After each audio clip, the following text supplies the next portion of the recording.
আমি আর্কিটেক্টের নাম বলবো না, উনি মারা গেছে, আল্লাহ ব্যস্ত নসিব করুক। উনি টাউন প্ল্যানিংয়ের মেম্বার ছিল। যে কোনো একজনের সাথে আমার অফিসে আসছিল একদিন, এই বছর 3-4 আগে। করে যে আমি কেউ যে ওনার বসে সবখানে মেম্বার ছিল, নাম নাই বললাম। ও আপনারাও এই ব্যবসা করেন রিয়েল এস্টেট? হ্যাঁ। আমি বলছি আপনার কোম্পানি যদি আমারে বাই 1 গেট 1 ফ্রি দেয় তাহলেও নেব না আমি। কেন? আপনার কোম্পানির মালিকই ঢাকা শহরের এই যে যানজট করছে, এই যে দোতলাটা 4তলা, 4তলার 6তলা, 6তলার 10তলা, কেন ওগুলো করতে গেল? কেন আমরা শহরকে ব্যাঙ্গানা পর্যন্ত বাড়াইনি, আরিচা পর্যন্ত বাড়াইনি, মানিকগঞ্জ পর্যন্ত বাড়াইনি? এখন পানির অভাব, কোনো ক্ষেত্রে ফায়ার ব্রিগেড ঢুকতে পারতেছে না, সুয়ারেজের অভাব, বর্ষাকালে কি আমরা চলতে পারতেছি না? আপনি যদি সুন্দর করে দাউদকান্দি পর্যন্ত ওইখান থেকে মেট্রো রোড দিতেন বা স্পেশাল ট্রেন দিয়ে দিতেন, মানুষ ওইখানে থেকে কেন অফিস করতো? সেটা আমাদের হয়নি। যেহেতু বড় বড় ইঞ্জিনিয়াররা এসে প্ল্যান করেছে, বড় বড় চিন্তা করেছে, কিন্তু ছোট চিন্তাগুলো বাদ দিয়েছে। সম্প্রতি ভূমিকম্প পরপর হয়েছে, ইতিমধ্যেই 10 জন নিহত, অসংখ্য আহত, বেশ কিছু ঘরবাড়ি বিধ্বস্ত হয়েছে। ঢাকা ভার্সিটিতেও 15 দিনের ছুটি দিয়েছে। প্রশ্ন হচ্ছে, বাংলাদেশ কি এই ভূমিকম্প মোকাবেলার জন্য প্রস্তুত আছে বা তাদের সক্ষমতা আছে? আসসালামু আলাইকুম, ধন্যবাদ। এটা একটা অতি সম্প্রতি যে ঘটনা ঘটে গেছে আমাদের জন্য আসলেই চিন্তার বিষয়, যা অনেক সময় মনে করে মানুষ ওয়েক আপ কল।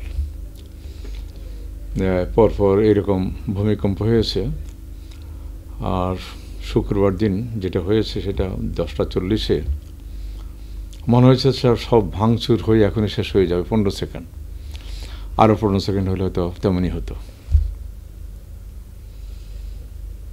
আমি একটু পেছনে যাই, যেমন আমরা ওল্ড ঢাকা নিয়ে আমাদের সিটি শুরু হয়েছে। সেই ওল্ড ঢাকাতে যেভাবে হোক, তখন গাড়ি ছিল না, ঘোড়ার গাড়ি চলতো, ওর জন্যই সেভাবে গাড়ি তৈরি করা, রাস্তা তৈরি করা। কিন্তু এরপরে তো ব্রিটিশ আমল গেছে, আমাদেরও ধরুন পাকিস্তান আমলে এখন 70 বছর উপরে হয়েছে। আমরা পাকিস্তান আমলেই ধানমন্ডি হয়েছে, গুলশান হয়েছে, এবং তখন যতটুকু মনে পড়ে প্রায় 2তলা বিল্ডিং হয়েছে। তা আমি অনেক সময় ওই আমরা বা অন্য এইসব জাতীয় লোক যারা জড়িত আছে তাদের সাথে হাস্যস্থলে বলি আর কি, যে আপনারা ওল্ড ঢাকা আলোকে সব বানিয়েছেন, ওল্ড ঢাকার মতো গ্রিন ডেট হয়েছে, এরপর ধানমন্ডি ওই রকম এখন স্কুল, কলেজ, ইউনিভার্সিটি, হাসপাতাল নিয়ে ভরে গেছে। এরপরে বনানী, গুলশান, উত্তরা, ভবিষ্যতে পূর্বাচল নাকি এরকমই হবে, রাস্তাঘাট ছোট। আমরা তো ধরেন আমাদের বুয়েট অসম্ভব নামি, এখান থেকে অনেক লোকেই বিদেশে নাম করেছে। আপনারা যদি মনে করেন এফআর খানের কথা, ওনাকে আমেরিকায় একদম নাম করা মানুষ হিসেবে জানে। এরপরেও আমাদের দেশে অনেকে আগা খান পুরস্কার পেয়েছে, একটা মসজিদ তৈরি করে তাবাসসুম, উনি পুরস্কার পেয়েছে। তাহলে এখানে মেধা আছে, জিনিস করার মতো যোগ্যতা আছে, কিন্তু আমরা করতে পারলাম না কেন? দেখুন, বিশেষ করে ইউকে এবং ইউরোপে কি করে, যখন একটা ছোট টাউন করে তখন সেখানে টাউনের কত লোক বসতি হবে সেটা অ্যাসেস করে। এরপরে অ্যাসেস করে যে সেখানে তাইলে একটা প্রাইমারি স্কুল দরকার, এর বড় হইলে একটা হাই স্কুল দরকার, দুটো ডাক্তারের চেম্বার দরকার, তার বড় হইলে আবার ছোট একটা হাসপাতাল দরকার। সেই হাসপাতাল যদি কভার না করে, পার্শ্ববর্তী টাউন যেখানে বড় হাসপাতাল আছে সেখানে রেফার করতে পারে। এইভাবে প্ল্যান করেই স্কুল, কলেজ, গির্জা এসব নিয়ে কাজ করে তারা। এখন আমাদের এখানে আপনার দিল্লির কথা যদি, ওল্ড দিল্লিতে যদি যান কখনো, ওল্ড দিল্লিতে যে 2.5 তলা হয়ে আছে, ওইখানে স্টপ, এটাকে আর বাড়তে দেয়নি। আমরা কি করেছি, ধানমন্ডি, বনানী, গুলশান এগুলো সবগুলাই দোতলা বিল্ডিং ছিল ম্যাক্সিমাম। সেই দোতলা বিল্ডিংকে এক পর্যায়ে আমরা 4 তলা করেছি, 6 তলা করেছি। এরপর আবার নতুন করে 10 তলা, 15 তলা এসবের দেওয়া হয়েছে। ডিমান্ড অনুযায়ী বেড়ে গেছে, রিয়েল এস্টেটে আসছে। তো বনানীতে একজন ইঞ্জিনিয়ার জিজ্ঞেস করলাম, আমার সাথে বললো যে এখন তো এই এলাকায় 10 তলার উপরে করতে পারবে। তাই বললাম যে এই যে রাস্তার সামনে আছে বা আমাদের 13 নম্বর রোড, এখানে যদি 10 তলা করেন, রাস্তাটা তো চিকন, 10 তলা করলে এখানে মিনিমাম 18টা ফ্ল্যাট থাকবে, 18টা গাড়ি আসবে, আর 18টা ফ্যামিলির পানি লাগবে, এবং সেই অনুযায়ী সুয়ারেজও লাগবে। সেটা কি আমাদের আছে?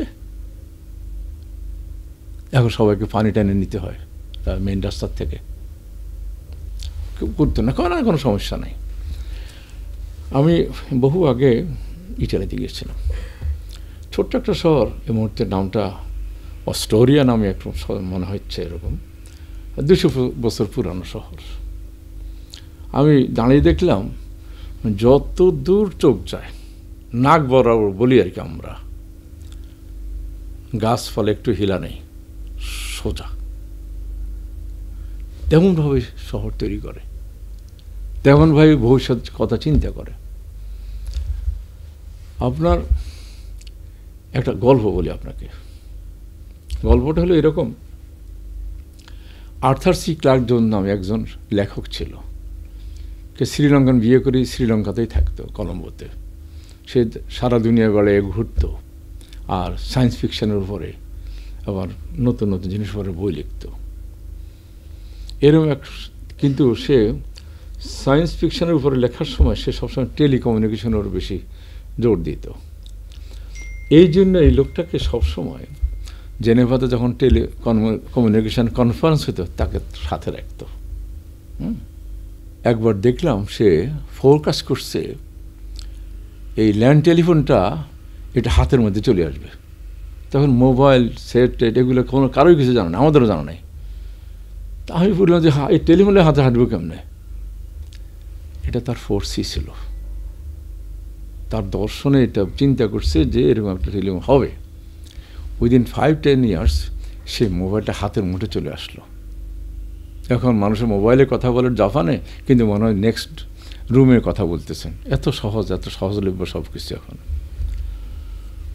এই গল্পটার জন্য বললাম, উনি ইঞ্জিনিয়ার ছিল না, আর্কিটেক্টও ছিল না, উনি ছিল চিন্তাবিদ, সায়েন্স ফিকশন লেখক। ওনাকে টেলিকমিউনিকেশনের যখন বড় বড় মিটিং হইতো ওনাকে রাখতো তার আইডিয়াটা জানার জন্য। এখন এই নগরের মধ্যে এই ধরেন ধানমন্ডি সাধারণ মানুষ কি ফেস করতেছে, ধানমন্ডির কোনো মানে রেসিডেন্ট রাজুকের মেম্বার হয়েছে এইসব মিটিংয়ে, অথবা বনানীর অথবা গুলশানের, যে আপনারা কি অসুবিধা ফিল করতেছেন। সেখানে বড় বড় রুই কাতলারা বসে, বড় বড় চিন্তাভাবনা, বড় বড় ইঞ্জিনিয়ার, সব অনেক উচ্চ দরের লেখাপড়া যারা করে তারাই বসে। কিন্তু আমরা যারা অসুবিধার মধ্যে আছি, আমাদের কোনোদিন খবর নিয়েছে? কোনোদিন খবর নিয়েনি। তাহলে আপনাকে দেখাই, আমার এই অফিসের পাশেই বনানী থানা। বনানী থানার আশেপাশে সব পুরান গাড়িগুলো জাম করে রাখছে। অন্য 2টা গাড়ি কোনো রকম ক্রস করতে পারে না, একটা থেমে আরেকটা ক্রস করতে হয়। আমি নিজে বহুবার রিকোয়েস্ট করছি। এখন ডিজিটাল যুগ, এগুলো তো আদি জীবনের কারবার। আপনার প্রত্যেকটি গাড়ির ফটো তুইলা এটা ফাইলে রাখি দেন, বাস হয়ে গেল। যা যখন ফাইলে ওটা দেখাবে এগুলো ডাম্পিং নিয়ে যান বা পার্টসগুলো বিক্রি করে দেন, মেশে পয়সা পাইতো। কেন আমরা ইমিডিয়েট ডিসিশনটা নেই না। হ্যাঁ, আমি আর্কিটেক্টের নাম বলবো না, উনি মারা গেছে, আল্লাহ ব্যস্ত নসিব করুক। উনি টাউন প্ল্যানিংয়ের মেম্বার ছিল। যে কোনো একজনের সাথে আমার অফিসে আসছিল একদিন, বছর 3-4 আগে। কলেজে আমি কেউ যে ওনার বসে সবখানে মেম্বার ছিল, নাম নাই বললাম। ও আপনারাও এই ব্যবসা করেন রিয়েল এস্টেট? হ্যাঁ। আমি বলছি আপনার কোম্পানি যদি আমারে বাই 1 get 1 ফ্রি দেয় তাহলেও নেব না আমি। কেন? আপনার কোম্পানির মালিকই ঢাকা শহরের এই যে যানজট করছে, এই যে দোতলাটা চারতলা, চারতলার ছতলা, ছলার 10তলা, কেন ওগুলো করতে গেল? কেন আমরা শহরকে মেঘনা পর্যন্ত বাড়াইনি, আরিচা পর্যন্ত বাড়াইনি, মানিকগঞ্জ পর্যন্ত বাড়াইনি? এখন পানির অভাব, কোনো কোনো ক্ষেত্রে ফায়ার ব্রিগেড ঢুকতে পারতেছে না, সুয়ারেজের অভাব, বর্ষাকালে কি আমরা চলতে পারতেছি না? হ্যাঁ, আমাদের দেশ ছোট, আমাদের লোকসংখ্যা বেশি, কোনো সমস্যা নাই। আমরা কি জানতাম সেন্ট মার্টিন হবে? আমরা কি জানতাম ওই স্বর্ণদ্বীপ হবে? নতুন করে আরও 3-4 দ্বীপ হয়েছে। শুনেন, আল্লাহ তাআলা দুনিয়াতে মানুষ পাঠিয়েছে, তাদের রিজিক দিয়ে পাঠিয়েছে। একনিষ্ঠভাবে এটা চিন্তা করতে হবে, বিশ্বাস করতে হবে। আপনি যদি সুন্দর করে দাউদকান্দি পর্যন্ত ওইখান থেকে মেট্রো রোড দিতেন বা স্পেশাল ট্রেন দিয়ে দিতেন, মানুষ ওইখানে থেকে কেন অফিস করত? সেটা আমাদের হয়নি। যেহেতু বড় বড় ইঞ্জিনিয়াররা এসে প্ল্যান করেছে, বড় বড় চিন্তা করেছে, কিন্তু ছোট চিন্তাগুলো বাদ দিয়েছে।